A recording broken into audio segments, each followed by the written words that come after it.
રાજકોટમાં વધુ એક લવ જેહાદની ઘટના સામે આવી। ઓમનગર સર્કલ નજીક રહેતી 24 વર્ષીય યુવતીને શિકાર બનાવવામાં આવી। અફઝલ દલ નામના શખ્સે પ્રેમજાળમાં ફસાવી। યુવક અને યુવતી બંને બિગ બજારમાં સાથે નોકરી કરતા હતા। નોકરી દરમિયાન બંને પરિચયમાં આવ્યા। વિધર્મી યુવકે એપ્રિલ માસમાં સ્પેશિયલ મેરેજ એક્ટ હેઠળ લગ્ન નોંધણીની અરજી કરતા મામલો સામે આવ્યો। યુવકે લગ્નની અરજી કરતા માતા પિતાએ જ્ઞાતિ અગ્રણીઓને જાણ કરી। જોકે જ્ઞાતિ અગ્રણીઓએ લગ્નનું રજીસ્ટ્રેશન કેન્સલ કરાવ્યું। હાલ પીડિતા નારી સુરક્ષા ગૃહમાં રાખવામાં આવી। યુવતીના પરિવારજનોની માંગ છે કે તેમની પુત્રી તેમને પરત સોંપવામાં આવે। વિધર્મી યુવક સાથે લગ્ન ન કરાવવા માટેની માંગ। પરિવાર સાથે વીએચપી આગેવાનો પણ કેસમાં જોડાયા। મારી દીકરી નોકરી કરવા જતી બિગ બજારમાં એક નરાધામે મારી દીકરીને ફસાવી લીધી છે અને પ્રેમ જાળમાં ફસાવી છે। તો મારી દીકરી પાછી જોઈ છે અને મારી દીકરી સાથે લગ્ન કરવા માગતો હતો પણ અમારે એના સાથે લગ્ન ન કે મારી દીકરી જ જોઈએ છે। મારી દીકરીને અત્યારે અમે નારી સુરક્ષાને મોકલી દીધી છે અને મારી દીકરીનું આજે આવું બન્યું કાલે બીજાની દીકરીનું બની શકે। આરોપીનું શું નામ છે? તમારી શું માંગ છે? મારી દીકરી પાછી જોઈ છે, બીજું કઈ નહીં। આરોપીનું નામ?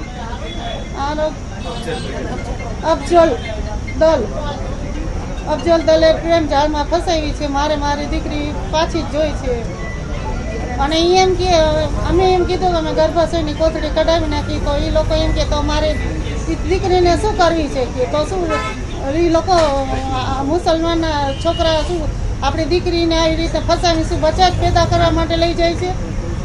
મારી દીકરી મારે પાછી જ જોઈ છે, બીજું કાંઈ નહીં। મારી દીકરી જોઈ છે। આજે મારી દીકરી ઉપરથી કાલે બીજાની દીકરી ઉપર થઈ શકે આવું।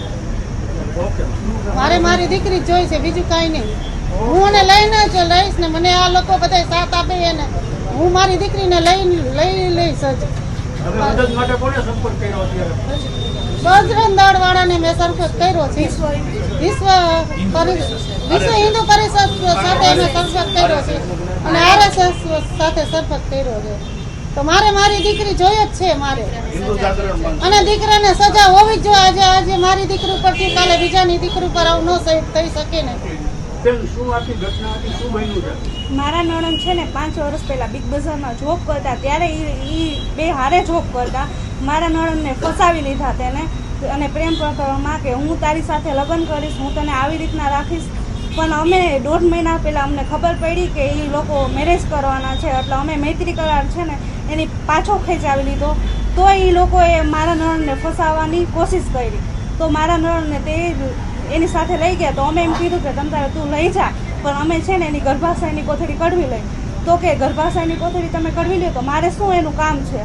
મારે તો એની સાથે છોકરા માટે જ મતલબ છે, બીજો કાંઈ મતલબ નથી મારે એને। તો કે મારે તો એની સાથે મેરેજ કરવા નથી। અફઝલ નામ છે તેનું, અટાણે તે નારી સુરક્ષામાં છે। અમારે એને જોઈએ જ છે મારા નણંદને અને આને સજા થવી જોઈએ। આવા નરાધમો આપણી દીકરીને લઈને એને શું બચ્ચા પેદા કરવા માટે જ લઈ જાય છે આપણી દીકરીઓને। મારું નામ છે મીતા સોમૈયા। વિશ્વ હિન્દુ પરિષદમાંથી માતૃશક્તિમાં સૌરાષ્ટ્ર પ્રાંતમાંથી હું દાયિત્વ ધરાવું છું અને અમે અત્યારે આ વિધર્મીઓ દ્વારા જ્યારે અન્યાયો કરવામાં આવે છે ત્યારે વિશ્વ હિન્દુ પરિષદ છે, બજરંગ દળ છે, માતૃશક્તિ છે, RSSના લોકો છે અને બજરંગ દળના લોકો અમે લોકો બધા સાથે મળી અને અન્યાયનો અમે સામનો કરીએ છીએ। જ્યારે આ વિધર્મીઓ દ્વારા જ્યારે અન્યાય કરવામાં આવે છે ત્યારે અમે ખાલી એટલું જ કહીએ છીએ કે આ વિધર્મીઓ છે એ હિન્દુની દીકરીઓને વારે પોતાની પ્રેમ જાળમાં ફસાવી અને દીકરીઓને પોતાની રીતે અને નવા અને મોટા સપના દેખાડી અને ખાલી માત્ર એને 2-3 વર્ષ સુધી સાચવી અને પછી દીકરા પેદા કરી અને પછી એને ગમે તે જગ્યાએ એ લોકોને વેશ્યાવૃત્તિમાં વેચી નાખે છે। શું આ વિધર્મીઓ દ્વારા કરવામાં આવેલા કૃત્ય માટે થઈને અમે આજે આ બધા સંસ્થાઓ દ્વારા અને બધી બહેનો દીકરીઓને એક સંદેશો આપવા માંગીએ છીએ કે તમે આ બહેનો દીકરીઓ જરાક વિચારો, સમજો કે એ માત્ર ને માત્ર તમને દીકરા બચ્ચા પેદા કરવા માટે થઈને લઈ જાય છે અને એને તમારું કાંઈ કામ નથી। અત્યારે અમારી સામે આ એક જ્યારે કેસ આવ્યો છે એ કેસની અંદર તો ત્યાં સુધીની વાત ચાલી કે આજે એ દીકરાએ એમ કીધું કે ના મારે તો એને ખાલી લઈ જાવી છે અને બચ્ચા પેદા કરવા છે। જ્યારે માતા દ્વારા એને કહેવામાં આવ્યું કે અમારે તારી સાથે લગ્ન કરાવવા છે, વાંધો નહીં તું લઈ જા, તો એણે એમ કીધું કે ના, તમારે જો એને ગર્ભાશયની કોથળી કઢાવી નાખવી હોય તો મારે એને કાંઈ જરૂરિયાત નથી. આની ઉપરથી ચોખ્ખું અને સાફ સાબિત થાય છે કે વિધર્મી લોકોને ખાલી હિન્દુની દીકરીઓને ફસાવી અને દીકરાને પેદા કરવાનું જ એ લોકોનું કામ છે.